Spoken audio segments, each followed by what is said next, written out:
ഇന്ന് നമ്മൾ പഠിക്കാൻ പോകുന്നത് ഇന്ത്യൻ ഹിസ്റ്ററിയാണ്. SSC റെയിൽവേ എക്സാംസിൽ ഏറ്റവും കൂടുതൽ ഇമ്പോർട്ടൻ്റ് ആയിട്ടുള്ള ഒരു ടോപ്പിക്കാണ് ഇന്ത്യൻ ഹിസ്റ്ററി. അതിൽ തന്നെ ചില എക്സാംസിന് മെഡിവൽ ഹിസ്റ്ററിയിൽ നിന്ന് കൂടുതൽ ക്വസ്റ്റ്യൻസ് വരും, ചില എക്സാമിന് മോഡേൺ ഹിസ്റ്ററിയിൽ നിന്ന് കൂടുതൽ ക്വസ്റ്റ്യൻസ് വരും, ചിലതിൽ ഏൻഷ്യൻ്റിൽ നിന്നായിരിക്കും വരുന്നത്. അപ്പോൾ എന്തുകൊണ്ടും ഇമ്പോർട്ടൻ്റ് ആയിട്ട് റെയിൽവേയുടെ NTPC exam, group D exam, SSCയുടെ CGL, CHSL അങ്ങനെയുള്ള മിക്ക എക്സാമിനും ഇമ്പോർട്ടൻ്റ് ആയിട്ടുള്ള ഒരു ടോപ്പിക്കാണ് ഇന്ത്യൻ ഹിസ്റ്ററി. അപ്പോൾ ഇന്ത്യൻ ഹിസ്റ്ററി അഥവാ ഇന്ത്യയുടെ ചരിത്രം പലർക്കും ഭയങ്കര ബോറിംഗ് ആയിട്ടുള്ള ഒരു സബ്ജക്റ്റാണ്. ഈ പഠിക്കാൻ ഇഷ്ടമില്ലാത്തൊരു സബ്ജക്റ്റാണ്. കാരണം കുറേ പേരുകളും വർഷങ്ങളും ഉണ്ട് എന്നുള്ളതുകൊണ്ട്. പക്ഷേ ഏറ്റവും ഇൻട്രസ്റ്റിംഗ് ആയിട്ടുള്ള ഒരു സബ്ജക്റ്റാണ് ശരിക്കും ഹിസ്റ്ററി. കാരണം അതിനെ പഠിക്കുന്ന അപ്രോച്ച് ചെയ്യുന്ന രീതി മാറ്റിയാൽ ഈസി ആകും, പഠിച്ചത് ഓർത്തിരിക്കാനും പറ്റും, ഇൻക്ലൂഡിങ് ഇയേഴ്സും ആൻഡ് നെയിംസും. അപ്പോൾ അതെങ്ങനെ പഠിക്കണമെന്ന് ചോദിച്ചാൽ ഹിസ്റ്ററി ഒരു കഥ പോലെ മനസ്സിലാക്കുക. ആ കഥയിൽ ഓരോ സമയത്തും എന്ത് നടക്കുന്നു എന്നുള്ളൊരു ഓർഡർ നോക്കി വെക്കുക. അതായത് 2025 എന്ത് സംഭവിച്ചു, 26 എന്ത് സംഭവിച്ചു, 30 എന്ത് സംഭവിച്ചു എന്നുള്ള ടൈമിൻ്റെ ഒരു ഓർഡറിൽ പഠിച്ചു വെക്കുന്നതിനാണ് നമ്മൾ ടൈം ലൈൻ എന്ന് പറയുന്നത്. ഫോർ എക്സാമ്പിൾ 700 AD എന്ത് സംഭവിച്ചു, 710 AD എന്ത് സംഭവിച്ചു, 800 AD എന്ത് സംഭവിച്ചു, 1000 AD എന്ത് സംഭവിച്ചു, അങ്ങനെ ആ ഓർഡറിന് പഠിച്ചു വെക്കുന്നതിനാണ് നമ്മൾ ടൈം ലൈൻ എന്ന് പറയുന്നത്.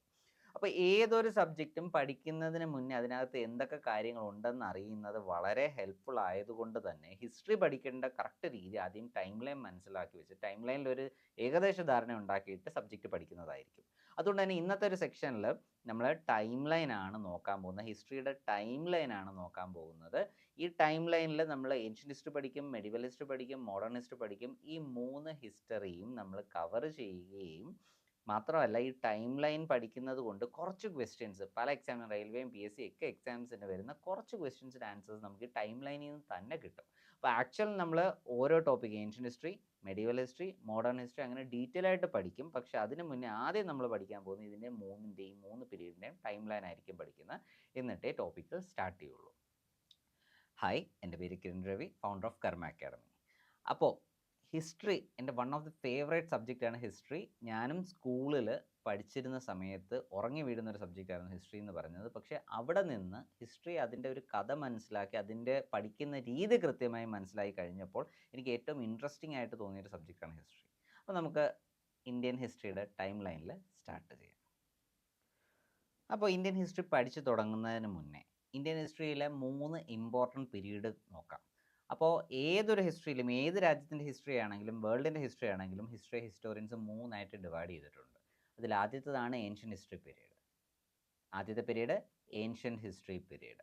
രണ്ടാമത്തെ പീരീഡ് എന്ന് പറയുന്നത് മെഡീവൽ കാലഘട്ടം എന്ന് പറയും. മൂന്നാമത്തെ പീരീഡ് മോഡേൺ ഹിസ്റ്ററി പീരീഡ്. അപ്പോൾ ഈ 3 കാലഘട്ടവും എന്താണെന്ന് ഞാൻ ഇന്ത്യൻ ഹിസ്റ്ററിയെ സംബന്ധിച്ച് എന്താണെന്ന് പറഞ്ഞു തരാം. അതിന് മുന്നേ ഈ പീരീഡുകൾ പഠിക്കണം. അപ്പോൾ ഇപ്പം നമ്മൾ നോക്കാൻ പോകുന്ന ഈ ഒരു സ്ലൈഡിൽ ഈ ഒരു സ്ലൈഡിലും അടുത്തൊരു സ്ലൈഡിലും ഒക്കെ നമ്മൾ നോക്കുന്നത് ഇന്ത്യൻ ഹിസ്റ്ററിയുടെ വളരെ ബ്രീഫായിട്ടുള്ളൊരു ടൈം ലൈനാണ്. ഈ ഒരു ടൈം ലൈൻ ഉണ്ടെങ്കിൽ ഹിസ്റ്ററിയിൽ ഇനി എന്താണ് പഠിക്കാൻ പോകുന്നത് എന്നുള്ള കാര്യത്തിൽ നിങ്ങൾക്ക് ക്ലാരിറ്റി ആകും. ബാക്കിയുള്ള കാര്യങ്ങൾ പഠിക്കാൻ കുറച്ചുകൂടി ഈസി ആകും. ഈ ടൈം ലൈനിൽ നിന്ന് തന്നെ 1-2 ക്വസ്റ്റ്യൻസിന് ആൻസേഴ്സും കിട്ടുകയും ചെയ്യും. ഓക്കെ, അപ്പോൾ ഏൻഷ്യൻ്റ് ഹിസ്റ്ററി പീരീഡ് എന്ന് പറഞ്ഞാൽ റഫ്ലി മനുഷ്യൻ ഉണ്ടായ തൊട്ടുള്ള പീരീഡ്, മനുഷ്യൻ ജനിച്ചിടം തൊട്ടുള്ള ഹിസ്റ്ററിയെ നമുക്ക് പറയാൻ പറ്റും ഏൻഷ്യൻ്റ് ഹിസ്റ്ററി പീരീഡിനെ. ഇത് കോമ്പറ്റേറ്റീവ് എക്സാമിന് പ്രിപ്പയർ ചെയ്യേണ്ട രീതിയിൽ മാത്രമുള്ള ഒരു നോട്ടാണ്. ഇതൊരു ഹിസ്റ്ററി സബ്ജക്റ്റ്, അത് തീസിസോ അങ്ങനെ ഒരു പ്രോജക്റ്റോ അല്ലെങ്കിൽ സബ്ജക്റ്റ് അറിയാനെന്നുള്ള രീതിയിൽ പഠിക്കേണ്ട ഒരു മെറ്റീരിയൽ അല്ല. ഇത് കോമ്പറ്റേറ്റീവ് എക്സാമിന് വേണ്ടി പ്രിപ്പയർ ചെയ്തൊരു മെറ്റീരിയലാണ്. അതുകൊണ്ട് തന്നെ എൻ്റെ ഏൻഷ്യൻ്റ് ഹിസ്റ്ററി പീരീഡ് എന്ന് പറഞ്ഞാൽ ഞാൻ പ്രിപ്പയർ ചെയ്ത സ്ലൈഡിൽ ഏൻഷ്യൻ്റ് ഹിസ്റ്ററി പീരീഡ് ഞാൻ പറയുന്നത് 3000 BC മുതൽ 700 AD വരെയുള്ള കാലഘട്ടമാണ്. കാരണം എന്താ വെച്ചാൽ നമുക്ക് ഹിസ്റ്ററിയിൽ കൂടുതൽ ക്വസ്റ്റ്യൻസ് വരുന്ന ഈ ഒരു പീരീഡിലാണ്. പക്ഷേ ശരിക്കും ഏൻഷ്യൻ്റ് ഹിസ്റ്ററി പീരീഡ് പറയുകയാണെങ്കിൽ മനുഷ്യൻ ജനിച്ച കാലഘട്ടം തൊട്ട് ഒരു റഫ്ലി ഒരു 700 AD വരെയുള്ള കാലഘട്ടത്തിനാണ് എല്ലാ ഹിസ്റ്റോറിയൻസും ഒരു ഏൻഷ്യൻ്റ് പീരീഡായിട്ട് കൺസിഡർ ചെയ്യുന്നത്. 700 AD മുതൽ 1700 AD വരെയുള്ള കാലഘട്ടത്തിനെയാണ് മെഡീവൽ ഹിസ്റ്ററി പീരീഡ് എന്ന് വിളിക്കുന്നത്. ഈ ഹിസ്റ്ററി കാലഘട്ടത്തിൽ എന്ത് സംഭവിച്ചു എന്നുള്ളതൊക്കെ ഞാൻ പറഞ്ഞു തരാം. മെഡീവൽ ഹിസ്റ്ററി പീരീഡ് എന്ന് പറഞ്ഞാൽ 700 AD മുതൽ 1700 AD വരെയുള്ള കാലഘട്ടമാണ്. ആൻഡ് മോഡേൺ ഹിസ്റ്ററി പീരീഡ് എന്ന് പറയുന്നത് ഇന്ത്യയെ സംബന്ധിച്ച് 1700 AD മുതൽ 1947 വരെ നമുക്ക് സ്വാതന്ത്ര്യം കിട്ടിയ ടൈം വരെ ഉള്ളതിനെയാണ് നമ്മൾ മോഡേൺ ഹിസ്റ്ററി പീരീഡ് എന്ന് പറയുന്നത്. 1700 AD മുതൽ 1947 AD വരെയുള്ള കാലഘട്ടത്തിനെയാണ് നമ്മൾ മോഡേൺ ഹിസ്റ്ററി പീരീഡ് എന്ന് പറയുന്നത്. അപ്പോൾ 1947 ശേഷം നമുക്ക് ഹിസ്റ്ററി ഇല്ലെന്നാണോ പറയുന്നത്? അല്ല, നമുക്ക് ഹിസ്റ്ററി ഉണ്ട്. ആൻഡ് ആ ഹിസ്റ്ററി നമ്മൾ കണ്ടംപററി ഹിസ്റ്ററി എന്നാണ് പറയുന്നത്. Contemporary history. അപ്പോൾ ആ ഹിസ്റ്ററി എന്ന് വരെ ഉള്ളതാ? അത് 1947 മുതൽ ഇന്നലെ വരെയുള്ള ഹിസ്റ്ററി വേണമെങ്കിൽ നമുക്ക് കണ്ടംപററി ഹിസ്റ്ററി എന്ന് പറയാം. അപ്പോൾ അത് നമ്മൾ ഈ ഒരു സെഷനിൽ നമ്മൾ ഇൻക്ലൂഡ് ചെയ്യുന്നില്ല. കണ്ടംപററി ഹിസ്റ്ററി ഇല്ലാതെ ancient period, medieval period, modern history period, ഈ 3 പീരീഡാണ് നമ്മൾ നോക്കുന്നത്. അപ്പോൾ ഇവിടെ തന്നെ നമുക്കിത് ഇയേഴ്സ് പഠിക്കാനുണ്ട്. അപ്പോൾ ഞാൻ ഈ ടൈം ലൈൻ പഠിപ്പിച്ച് പോകുന്ന കൂട്ടത്തിൽ തന്നെ കുറച്ച് കാര്യങ്ങൾ ഈസി ആയിട്ട് GK എങ്ങനെ പഠിക്കണം, ഒരു സെറ്റ് ഡാറ്റ, ഇയറുകൾ, സീക്വൻഷ്യൽ ആയിട്ടുള്ള ഡാറ്റ, ഇതൊക്കെ എങ്ങനെ പഠിക്കണം, എങ്ങനെ ഓർത്തിരിക്കണം, എങ്ങനെ അത് പരീക്ഷയിലും ഓർത്തെടുക്കണം എന്നുള്ള കാര്യങ്ങളെല്ലാം കൂടെ ഞാൻ അതിനുള്ള കുറച്ച് ടിപ്സ് കൂടെ തന്ന് അത് പഠിപ്പിച്ചുകൂടെ പോകാം. നിങ്ങൾ എൻ്റെ കൂടെ തന്നെ ഈ സ്ലൈഡിൽ നോക്കി പഠിച്ചു പോവുകയാണെങ്കിൽ നിങ്ങൾക്കിത് ഒന്ന് ഈ സ്ലൈഡിലെ കണ്ടന്റ് നിങ്ങൾക്ക് പഠിക്കാൻ പറ്റും. 2 GK പഠിക്കുന്ന രീതി നിങ്ങൾക്ക് പ്രാക്ടീസ് ചെയ്ത് പോകാൻ പറ്റും. അപ്പോൾ കൂടെ തന്നെ പഠിച്ചു വന്നാൽ it will be really helpful for you. And ഞാൻ നിങ്ങൾക്ക് ഈ ഒരു സെഷൻ എടുത്ത് പഠിപ്പിച്ച് തരുന്നത് കൊണ്ട് എനിക്കും ഒരു ഹാപ്പിനെസ് കിട്ടും, നിങ്ങളത് പഠിച്ചു പോകുന്നതുകൊണ്ട്. ഓക്കെ, അപ്പം നമുക്ക് നോക്കാം. 3 പീരീഡ് ഉണ്ട്: ancient, medieval, modern. First period ഏതാണ്? Ancient history period. First period ഏതാണ്? Ancient history period. രണ്ടാമത്തെ പീരീഡ് ഏതാണ്? Modern medieval history period. മൂന്നാമത്തെ പീരീഡ് ഏതാ? മോഡേൺ. അപ്പോൾ ഏതൊക്കെയാണ് period? Ancient, medieval, modern. Ancient, medieval, modern. അപ്പോൾ കൂടെ നിങ്ങളിത് ഉറച്ച് പറഞ്ഞു പോവുക, ഇത് സ്ക്രീനിൽ നോക്കിക്കൊണ്ട് പറഞ്ഞു പോവുക. 3 പീരീഡ് എന്ന് പറഞ്ഞാൽ ഏൻഷ്യൻ്റ്, മെഡീവൽ, മോഡേൺ. അപ്പോൾ അതായത് നമുക്ക് ശരിക്കും പഠിക്കേണ്ട ഏൻഷ്യൻ ഹിസ്റ്ററി പീരീഡ് 3000 മുതൽ 700, ഏൻഷ്യൻ ഹിസ്റ്ററി പീരീഡ് 3000 മുതൽ 700, മെഡീവൽ ഹിസ്റ്ററി പീരീഡ് 700 മുതൽ 1700, മെഡീവൽ പീരീഡ് 1700 മുതൽ 1700, മോഡേൺ പീരീഡ് 1700 മുതൽ 1947. ഇങ്ങനെ കാണാതെ പഠിച്ചാണ് ഫൈനലി നമുക്ക് ഓർത്തിരിക്കേണ്ട. പക്ഷേ അങ്ങനെ പഠിക്കാൻ ഞാൻ നിങ്ങളോട് പറയുന്നില്ല. മറിച്ച് നിങ്ങൾക്ക് ഈസി ആയിട്ട് പഠിക്കാനുള്ള കുറച്ച് രീതി ഞാൻ പറഞ്ഞു തരാം. ഇതുവഴി നിങ്ങളിത് കൃത്യമായി പഠിക്കുകയും കൂടെ ചെയ്യും. അപ്പോൾ നോക്കിയാൽ നമ്മളിപ്പം പഠിക്കുന്നത് ഇങ്ങനെ 2 സെറ്റ് ഡാറ്റയുണ്ട്. ഇങ്ങനെ ഒരു സെറ്റ് ഡാറ്റയും ഉണ്ട്, ദെൻ ഒരു സെറ്റ് ഇയേഴ്സും ഉണ്ടെങ്കിൽ ഇത് ശരിക്കും കണക്ട് ചെയ്താണ് പഠിക്കേണ്ടത്. നമ്മൾ കണക്ട് ചെയ്ത് പഠിക്കാൻ പോകുന്നില്ല. പകരം ആദ്യം നമ്മൾ ഈ സെക്ഷൻ പഠിക്കും, അതിനുശേഷം നമ്മൾ ഈ സെക്ഷൻ പഠിക്കും. തന്നെ ഇതിനെ നമ്മുടെ മൈൻഡ് തന്നെ നമുക്ക് കണക്ട് ചെയ്ത് തരും. അതിൻ്റെ ട്രിക്ക് ഞാൻ കാണിച്ചു തരാം. അപ്പോൾ ആദ്യം പഠിക്കേണ്ടത് എന്താണ്? Ancient, medieval, modern. Ancient, medieval, modern. Ancient, medieval, modern. ഇത് കഴിഞ്ഞ് കഴിയുമ്പോൾ നമ്മൾ ബുക്ക് നോക്കാതെ നമ്മൾ പറയും ആദ്യത്തെ പീരീഡ് ഏൻഷ്യൻ്റ്, രണ്ടാമത്തെ പീരീഡ് മെഡീവൽ, മൂന്നാമത്തെ പീരീഡ് മോഡേൺ. ഇതിലും ഇമ്പോർട്ടൻ്റ് ആണ് ബുക്ക് അടച്ചു വെച്ച് ബുക്കിൽ നോക്കാതെ ഏറ്റവും അവസാനത്തത് പറയാം. അതായത് നമ്മൾ റിവേഴ്സ് ഓർഡറിലാണ് ഇനി കാണാതെ പറയാൻ പോകുന്നത്. റിവേഴ്സ് ഓർഡറിൽ പറയുമ്പോൾ 3 കാര്യങ്ങൾ. എത്ര കാര്യമുണ്ട്? 3 കാര്യമുണ്ട്. മൂന്നാമത്തെ പീരീഡ് ഏതായിരുന്നു? Modern history period. രണ്ടാമത്തെ പീരീഡ് ഏതാണ്? Medieval history period. ഒന്നാമത്തെ പീരീഡ് ഏതാണ്? Ancient history period. അപ്പോൾ 3 പീരീഡ് നമ്മൾ സെറ്റായി പഠിച്ചു കഴിഞ്ഞു. ഇനി നമുക്ക് ഇയേഴ്സ് പഠിക്കണം. അപ്പോൾ എങ്ങനെ പഠിക്കും? 3000 തൊട്ട് 700, 3000 തൊട്ട് 700, 700 തൊട്ട് അങ്ങനെ പഠിക്കരുത്. നോക്കേ, ആദ്യത്തെ പീരീഡ് എൻഡ് ചെയ്യുന്ന 700, രണ്ടാമത്തെ പീരീഡ് സ്റ്റാർട്ട് ചെയ്യുന്ന 700. രണ്ടാമത്തെ പീരീഡ് എൻഡ് ചെയ്യുന്ന 1700, മൂന്നാമത്തെ പീരീഡ് സ്റ്റാർട്ട് ചെയ്യുന്ന 1700. നമുക്ക് എല്ലാവർക്കും അറിയാം അല്ലേ?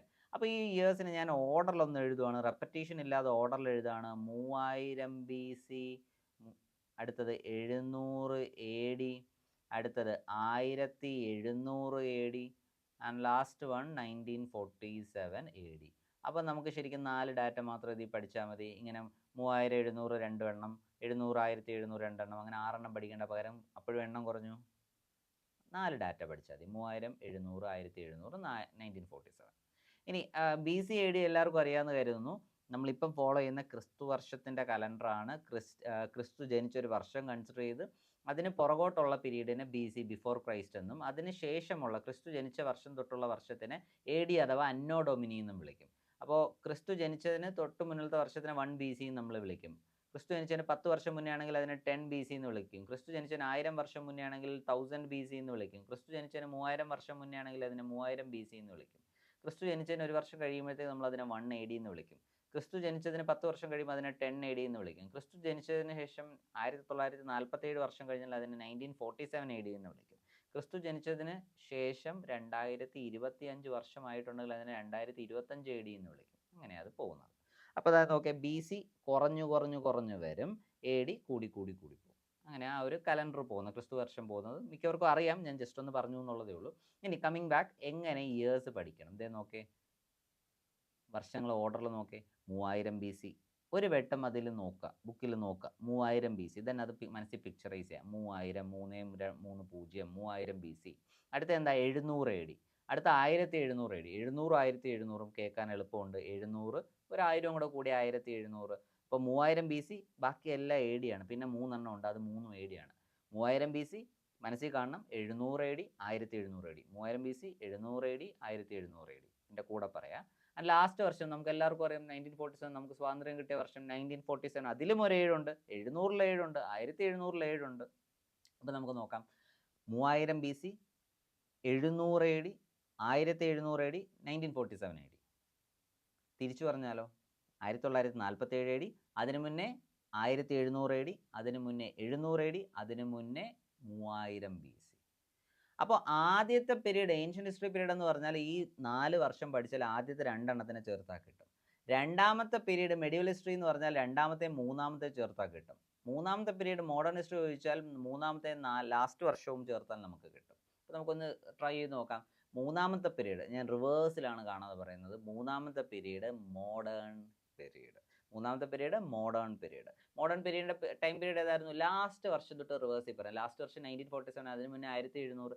അപ്പോൾ മോഡേൺ പീരീഡ് 1700 മുതൽ 1947 AD വരെ. സെറ്റല്ലേ? അതിന് മുന്നലത്തെ പീരീഡ് എന്ന് പറയുന്നത് medieval history period. Medieval history പീരീഡിൻ്റെ ടൈം പീരീഡ് 1700. അപ്പോൾ ലാസ്റ്റ് 1947, അതിന് മുന്നേ 1700, 1700 മുന്നേ 700. അപ്പോൾ 700 AD മുതൽ 1700 AD വരെ, 700 AD മുതൽ 1700 AD വരെ medieval period. Okay, medieval period മുന്നേ പഠിച്ച period ancient history, ancient period. Ancient period ആദ്യത്തെ 2 വർഷം. ആദ്യത്തെ 2 വർഷം ഏതൊക്കെയായിരുന്നു? 700 AD മുതൽ പുറകോട്ട് 3000 BC, അഥവാ 3000 BC മുതൽ 700 AD വരെ ഏൻഷ്യൻ്റ് ഹിസ്റ്ററി പീരീഡ്. അപ്പോൾ നമ്മൾ ബ്രീഫായിട്ട് ഹിസ്റ്ററിയിൽ വരുന്ന 3 പീരീഡ് ഏതാണെന്ന് പഠിച്ചു, അതിൻ്റെ ഇയേഴ്സും പഠിച്ചു. എങ്ങനെയാണ് പഠിച്ചത്? ഇയേഴ്സ് ബുദ്ധിമുട്ടാകാതിരിക്കാൻ വേണ്ടി ഇയറുകൾ സെപ്പറേറ്റ് ഒരു ഓർഡറിൽ പഠിച്ചു.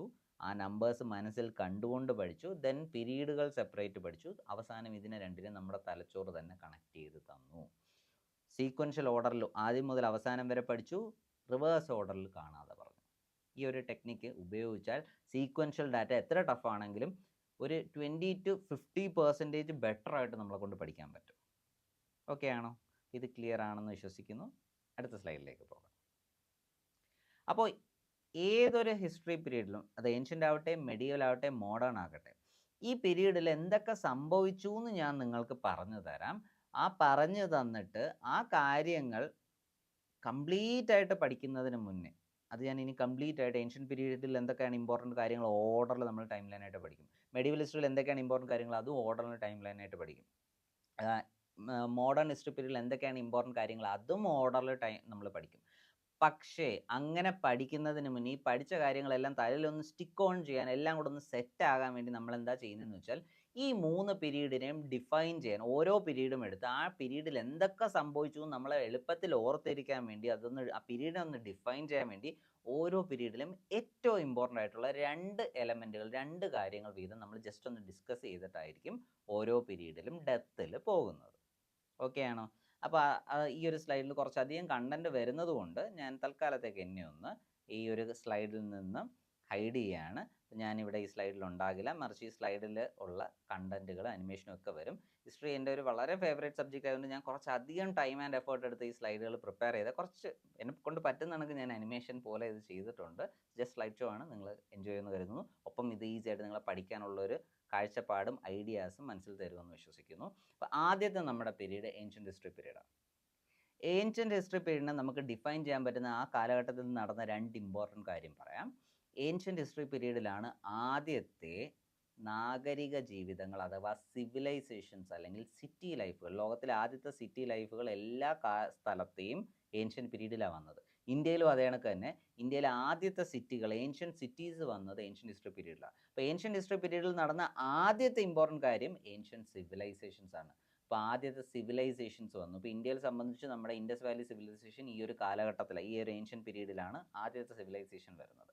അപ്പോൾ ഏൻഷ്യൻ്റ് ഹിസ്റ്ററി പീരീഡിൽ ആദ്യത്തെ ഇമ്പോർട്ടൻറ്റ് ഫാക്ടർ എന്ന് പറയുന്നത് ഏൻഷ്യൻ്റ് സിവിലൈസേഷൻ ആണ്. രണ്ടാമത്തെ ഇമ്പോർട്ടൻറ്റ് എലമെൻറ്റ്, ഏൻഷ്യൻ്റ് പീരീഡിനെ ഡിഫൈൻ ചെയ്യുന്ന രണ്ടാമത്തെ ഇമ്പോർട്ടൻറ്റ് എലമെൻറ്റ് എന്ന് പറഞ്ഞാൽ ഈ കാലഘട്ടത്തിലാണ് ഇന്ത്യയിലെ ആദ്യത്തെ രാജ്യങ്ങളും രാജഭരണങ്ങളും രാജാക്കന്മാരും വരുന്നത്. ഏൻഷ്യൻ്റ് കിങ്ഡംസ് വന്നത്, ആദ്യത്തെ രാജ്യങ്ങളും രാജാക്കന്മാരും വന്നത് ഏൻഷ്യൻ്റ് ഹിസ്റ്ററി പീരീഡിലാണ്. അപ്പോൾ ഏൻഷ്യൻ്റ് ഹിസ്റ്ററി പീരീഡിനെ ഡിഫൈൻ ചെയ്ത 2 കാര്യങ്ങൾ, ആദ്യം വന്ന കാര്യം ഏൻഷ്യൻ്റ് ഹിസ്റ്ററിയിൽ ആദ്യത്തെ നാഗരിക ജീവിതങ്ങൾ അല്ലെങ്കിൽ സിറ്റികൾ അല്ലെങ്കിൽ സിവിലൈസേഷൻസ്, ഉദാഹരണം Indus valley civilisation. 2, ancient kingdoms ഇന്ത്യയിൽ വന്നതും ഈ ഏൻഷ്യൻ്റ് ഹിസ്റ്ററി പീരീഡിലാണ്. അപ്പോൾ ഏൻഷ്യൻ്റ് ഹിസ്റ്ററി ഡിഫൈൻ ചെയ്യുന്ന 2 കാര്യങ്ങൾ ഇത് രണ്ടാണ്. ഓക്കെ, ദെൻ അടുത്ത പീരീഡാണ് നമ്മുടെ medieval history period. Again medieval history പീരീഡിനെ ഡിഫൈൻ ചെയ്യുന്ന രണ്ട് കാര്യങ്ങളാണ് നമ്മൾ നോക്കുന്നത്. മെഡീവൽ ഹിസ്റ്ററി പീരീഡിലെ ആദ്യത്തെ എലമെൻ്റ് എന്ന് പറഞ്ഞാൽ ഇന്ത്യയിൽ രാജാക്കന്മാർ ഏൻഷ്യൻ്റ് ഹിസ്റ്ററി പീരീഡിൽ വന്നിട്ടുണ്ടെങ്കിൽ ഇന്ത്യയിൽ മുസ്ലിം രാജാക്കന്മാരുടെ ഇസ്ലാമിക മതവിശ്വാസത്തിലുള്ള രാജാക്കന്മാരുടെ ഭരണം സ്റ്റാർട്ട് ചെയ്യുന്നത് മെഡീവൽ ഹിസ്റ്ററി പീരീഡിലാണ്. ഇന്ത്യയിൽ ഇസ്ലാമിക് റൂൾ സ്റ്റാർട്ട് ചെയ്തു മെഡീവൽ ഹിസ്റ്ററി പീരീഡിൽ. ഇന്ത്യ റൂൾ ചെയ്ത 2 സെറ്റ് ഇസ്ലാമിക് രാജാക്കന്മാർ, മുസ്ലിം രാജാക്കന്മാരുണ്ടായിരുന്നു. അവരാണ് ആദ്യത്തെ ആളാണ് ഡൽഹി സുൽത്താനേറ്റ്, ഡൽഹിയിലെ സുൽത്താൻമാർ, ഡൽഹി ആസ്ഥാനമാക്കി ഭരണം നടത്തിയിട്ടുള്ള തന്നെത്താൻ സുൽത്താൻ എന്ന് പേരിട്ട് വിളിച്ച രാജാക്കന്മാരായിരുന്നു ഡൽഹി സുൽത്താനേറ്റ്. 5ഓളം വംശങ്ങളുണ്ട്, അവരുടെ ഡീറ്റെയിൽസ് നമ്മൾ പഠിക്കും. ദെൻ ഇന്ത്യയിലെ രണ്ടാമത്തെ സെറ്റ് ഇസ്ലാമിക് രാജാക്കന്മാർ ഏറ്റവും കൂടുതൽ ഫേമസ് ആണ് നമ്മുടെ മുഗൾ ചക്രവർത്തിമാർ, മുഗൾ എംപയർ. അപ്പോൾ മെഡീവൽ ഹിസ്റ്ററിയിൽ ആദ്യത്തെ മെഡീവൽ ഹിസ്റ്ററി ഡിഫൈൻ ചെയ്യുന്ന ആദ്യത്തെ മേജർ എലമെൻ്റ് എന്ന് പറഞ്ഞാൽ ഇന്ത്യയിൽ ഇസ്ലാമിക് റൂള് സ്റ്റാർട്ട് ചെയ്തു. 2 സെറ്റ് ഇസ്ലാമിക് രാജാക്കന്മാരുണ്ടായിരുന്നു, ഡൽഹി സുൽത്താനേറ്റും മുഗൾ എംപയറും. ദെൻ മെഡീവൽ ഹിസ്റ്ററി പീരീഡിലെ രണ്ടാമത്തെ ഇമ്പോർട്ടൻറ്റ് ഫാക്ടറാണ് കച്ചവടത്തിന് വേണ്ടി ഇന്ത്യയിലേക്ക് വന്ന യൂറോപ്യൻസ്. കച്ചവടത്തിനായിട്ട് ഇന്ത്യയിലേക്ക് വന്ന യൂറോപ്യൻ ശക്തികൾ. അപ്പോൾ ആരൊക്കെയാണ് അവർ? 5 യൂറോപ്യൻ രാജ്യങ്ങളിൽ നിന്ന് ആളുകൾ വന്നിട്ടുണ്ട്. എത്ര യൂറോപ്യൻ രാജ്യങ്ങളിൽ നിന്നാണ്? 5 യൂറോപ്യൻ രാജ്യങ്ങളിൽ നിന്ന് ആളുകൾ വന്നിട്ടുണ്ട്. അപ്പോൾ നമുക്ക് പഠിക്കേണ്ടത് അവരുടെ വന്നൊരു ഓർഡറിൽ തന്നെ ഞാൻ നിങ്ങൾക്ക് തരാം. ആ ഓർഡർ പഠിക്കുക. ആദ്യമേ ഇന്ത്യയിൽ വന്ന ആളുകളാണ്, കച്ചവടത്തിന് വന്ന യൂറോപ്യൻ രാജ്യത്തിൽ നിന്ന് ആളുകളാണ് പോർച്ചുഗീസുകാർ. രണ്ടാമത് ബ്രിട്ടീഷുകാർ വന്നു, മൂന്നാമത് ഡച്ചുകാർ വന്നു, നാലാമത് ഡാനിഷുകാർ അല്ലെങ്കിൽ ഡെയിൻസ് വന്നു, അഞ്ചാമത് ഫ്രഞ്ചുകാർ വന്നു. ഇതേ ഓർഡറിലാണ് അവർ കച്ചവടത്തിന് ഇന്ത്യയിൽ വന്നത്. നിങ്ങൾക്ക് ഞാനൊരു അസൈൻമെൻറ്റ് തരാം. ഇവർ ഇന്ത്യയിൽ വന്ന ഇയേഴ്സ് കണ്ടുപിടിക്കുക, ഓർഡർ ചെക്ക് ചെയ്യുക. ഓർഡർ ഇത് തന്നെയാണ്. ഇന്ത്യയിൽ വന്ന ഇയേഴ്സ് കണ്ടുപിടിക്കുക. 2, ഇവർ ഇന്ത്യയിൽ വരുന്നതിന് മുന്നേ അവരവരുടെ രാജ്യങ്ങളിൽ ട്രേഡ് കമ്പനികൾ രൂപീകരിച്ചിട്ടാണ് വന്നത്. ഈ രാജ്യങ്ങളിൽ നിന്ന് വന്നിട്ടുള്ള ട്രേഡ് കമ്പനികൾ രൂപീകരിച്ച വർഷവും അതിൻ്റെ ഓർഡറും പഠിക്കുക. അത് സ്ലൈറ്റ്ലി ഡിഫറെൻ്റ് ആണ്. ഓക്കെ, അപ്പോൾ വേറൊരു ക്വസ്റ്റ്യൻ ഞാൻ ചോദിക്കാം. ഈ പോർച്ചുഗീസുകാർ എവിടെ നിന്നാണ് വന്നത്? പോർച്ചുഗലിൽ നിന്നല്ലേ. ബ്രിട്ടീഷുകാർ എവിടെ നിന്നാണ് വന്നത്? ഇംഗ്ലണ്ട് അല്ലെങ്കിൽ ബ്രിട്ടനിൽ നിന്നാണ് വന്നല്ലേ. ഡാനിഷുകാർ എവിടെ നിന്നാണ് വന്നത്? ഡച്ചുകാർ എവിടെ നിന്നാണ് വന്നത്? ഡച്ചുകാർ എവിടെ നിന്നാണ് വന്നത്? ഡാനിഷുകാർ എവിടെ നിന്നാണ് വന്നത്? ഫ്രഞ്ചുകാർ നമുക്കറിയാം ഫ്രാൻസിൽ നിന്നാണ് വന്നത്. അപ്പോൾ അത്രയും 3 ഞാൻ പറഞ്ഞു. 5ൽ 3 ഞാൻ പറഞ്ഞു, 2 നിങ്ങൾ പറയാം. ഡച്ചുകാർ എവിടെ നിന്നാണ് വന്നത്? ഡച്ചുകാർ പഴയ ഹോളണ്ടിൽ നിന്ന് അഥവാ ഇപ്പോഴത്തെ നെതർലാൻഡ്സിൽ നിന്നാണ് അവർ വന്നത്. ഡാനിഷുകാർ അല്ലെങ്കിൽ ഡെയിൻസ് എന്ന് പറയുന്നവർ ഡെൻമാർക്കിൽ നിന്ന് വന്നിട്ടുള്ളവരാണ്. ഡാനിഷുകാർ അല്ലെങ്കിൽ ഡെയിൻസ്. അപ്പോൾ മെഡീവൽ ഹിസ്റ്ററി ഡിഫൈൻ ചെയ്ത 2 ഇമ്പോർട്ടൻ്റ് എലമെൻറ്റുകൾ ഇസ്ലാമിക് റൂൾ ഓഫ് ഇന്ത്യയും അറൈവൽ ഓഫ് യൂറോപ്യൻസും. രണ്ടാമത് നടന്ന കാര്യം അറൈവൽ ഓഫ് യൂറോപ്യൻസ്, ആദ്യം നടന്ന കാര്യം ഇസ്ലാമിക് റൂൾ ഓഫ് ഇന്ത്യ. അപ്പോൾ അറൈവൽ ഓഫ് യൂറോപ്യൻസിൽ എത്ര പേര് വന്നു? 5 രാജ്യങ്ങളിൽ നിന്ന് ആൾ വന്നിട്ടുണ്ട് അല്ലേ. 5 രാജ്യങ്ങളിൽ നിന്ന് ആൾ വന്നിട്ടുണ്ട്. ഏറ്റവും ലാസ്റ്റ് രാജ്യം ഏതാണ്? ഫ്രഞ്ച്. അതിന് മുന്നേ ഏതാ നമ്മൾ പഠിച്ചത്? ഡെയിൻസ് അല്ലെങ്കിൽ ഡാനിഷുകാർ. അതിന് മുന്നേ ഏതാ പഠിച്ചത്? ഡച്ചുകാർ. അതിന് മുന്നേ ഏതാ പഠിച്ചത്?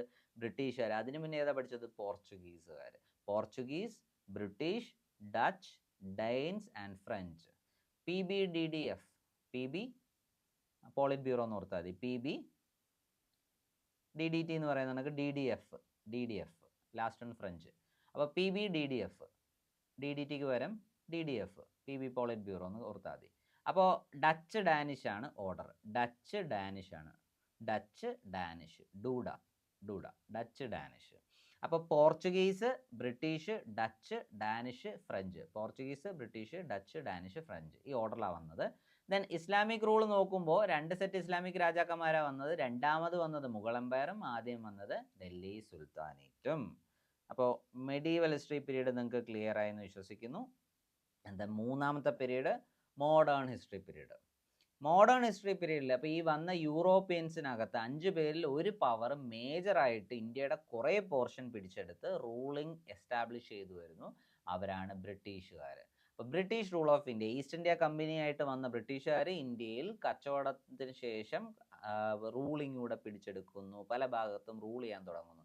മോഡേൺ ഹിസ്റ്ററി പീരീഡിൽ ഡിഫൈൻ ചെയ്യുന്ന ആദ്യത്തെ ഒരു ഇമ്പോർട്ടൻ്റ് എലമെൻ്റ് എന്ന് പറയുന്നത് ബ്രിട്ടീഷ് റൂൾ ഓഫ് ഇന്ത്യയാണ്. രണ്ടാമത്തെ എലമെൻ്റ് എന്ന് പറഞ്ഞാൽ ഇന്ത്യൻ ഇൻഡിപെൻഡൻസ് മൂവ്മെൻ്റ് ആണ്. ഈ വന്ന ബ്രിട്ടീഷുകാരെ തുരത്തി ഓടിക്കാൻ വേണ്ടി നമ്മൾ ചെയ്തിട്ടുള്ള കാര്യങ്ങൾ. Indian independence movement. അപ്പോൾ ഇതാണ് നമ്മുടെ 3 പീരീഡുകൾ. ഈ 3 പീരീഡിനകത്ത് നടന്നിട്ടുള്ള ഡിഫൈൻ ചെയ്യുന്ന എലമെൻറ്റുകളാണ് നമ്മൾ ഈ ഡിസ്കസ് ചെയ്തത്. അപ്പോൾ ഈ എലമെൻറ്റുകളെല്ലാം ഒന്നിച്ച് നമ്മളൊരു സ്ക്രീനിൽ കാണുന്നുണ്ട്. ഒപ്പം തന്നെ സ്ക്രീനിൽ ഞാനും കൂടെ വന്നു കഴിഞ്ഞു. ഓക്കെ, അപ്പോൾ ഒന്നുകൂടെ നമുക്ക് റീക്യാപ്പ് ചെയ്ത് നോക്കാം. 3 പീരീഡ് ഉണ്ട്. മൂന്നാമത്തെ period modern history period. Modern history പീരീഡിൻ്റെ ടൈം പീരീഡ് നമ്മൾ പഠിച്ചായിരുന്നു 1700 AD മുതൽ 1947 AD വരെയാണ്. അപ്പോൾ മോഡേൺ ഹിസ്റ്ററി പീരീഡിലെ 2 കാര്യങ്ങൾ നമ്മൾ പഠിച്ചു. അതിൽ രണ്ടാമത്തെ കാര്യം എന്ന് പറഞ്ഞാൽ ഇന്ത്യൻ ഇൻഡിപെൻഡൻസ് മൂവ്മെൻ്റ് ആണ്. ആദ്യത്തെ കാര്യം, അതിന് മുന്നേ നമ്മൾ പഠിച്ച കാര്യം ബ്രിട്ടീഷ് റൂൾ ഓഫ് ഇന്ത്യ ആണ്. ദെൻ അതിന് മുന്നത്തെ പീരീഡ് മെഡിവൽ ഹിസ്റ്ററി പീരീഡാണ്. മെഡിവൽ ഹിസ്റ്ററി പീരീഡിൻ്റെ ടൈം പീരീഡ് നമ്മൾ പഠിച്ചു 700 AD മുതൽ 1700 AD വരെയാണ്. മെഡിവൽ ഹിസ്റ്ററി പീരീഡിലെ രണ്ടാമത്തെ കാര്യം നമ്മൾ പഠിച്ചത് അറൈവൽ ഓഫ് യൂറോപ്യൻസ് ആണ്. ഏറ്റവും അവസാന ഓർഡറിൽ നമ്മൾ പഠിച്ചത് ഫ്രഞ്ചുകാരാണ്. അതിന് മുന്നേ ഡാനിഷുകാർ, അതിന് മുന്നേ ഡച്ചുകാർ, അതിന് മുന്നേ PB ബ്രിട്ടീഷുകാർ, അതിന് മുന്നേ പോർച്ചുഗീസുകാർ. രണ്ടാമത്തെ കാര്യം അറൈവൽ ഓഫ് യൂറോപ്യൻസ് ആണ്. ആദ്യത്തെ കാര്യം ഇസ്ലാമിക് റൂൾ ഓഫ് ഇന്ത്യ ആണ്. ഇതിൽ 2 സെറ്റ് ഇസ്ലാമിക് രാജാക്കന്മാർ വന്നു. രണ്ടാമത് വന്നവരാണ് മുഗൾ എംപയർ, ആദ്യം വന്നവരാണ് ഡൽഹി സുൽത്താനേറ്റ്. ദെൻ പിന്നെ നമ്മൾ ആദ്യം പഠിച്ചത് ഏൻഷ്യൻ്റ് ഹിസ്റ്ററി പീരീഡ് ആണ്. അത് 3000 BC മുതൽ 700 AD വരെയുള്ള കാലഘട്ടമാണ്. അവിടുത്തെ 2 ഇമ്പോർട്ടൻറ്റ് കാര്യങ്ങൾ, രണ്ടാമത്തെ കാര്യം ഈ ആദ്യത്തെ കിങ്ഡംസ്, ആദ്യത്തെ കാര്യം ഏൻഷ്യൻ സിവിലൈസേഷൻസ്. ഓക്കെ ആണോ? ഓർക്കുക, ആദ്യത്തെ രാജ്യങ്ങൾ വന്നത് ഏൻഷ്യൻ്റ് ഹിസ്റ്ററി പീരീഡിലാണ്. ഇസ്ലാമിക് റൂൾ വന്നത് മെഡിവൽ ഹിസ്റ്ററി പീരീഡിലാണ്. ഇന്ത്യയുടെ മേജർ പാർട്ടും ആ സമയത്ത് ഭരിച്ചത് ഇസ്ലാമിക് രാജാക്കന്മാരാണ്. ദെൻ മോഡേൺ ഹിസ്റ്ററി പീരീഡിൽ ഇന്ത്യയുടെ മേജർ പാർട്ടും ഭരിച്ചത് ആരാണ്? ബ്രിട്ടീഷ് റൂളാണ്. ഇത്രയുമാണ് നമ്മുടെ 3 പീരീഡ് ബ്രീഫായിട്ട് പറഞ്ഞാൽ.